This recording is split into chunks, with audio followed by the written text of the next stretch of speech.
Hey guys, welcome back to the channel, and today I'm going to show you how to set up a stop loss order on Robinhood. Let's get straight into it. Step one, you got to access the order screen.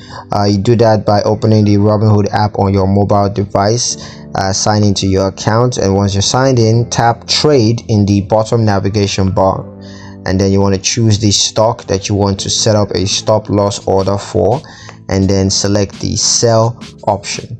Now you want to move on to step two, which is to set up the stop loss order.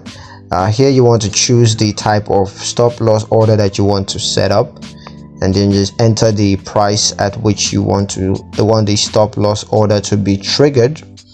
And then you if you're using a stop limit order, you can set the limit price at which you want to sell, at which you want the sale to occur, but of course this is optional. And just choose the number of shares that you want to sell, and move on to step three, which is to review and confirm the order.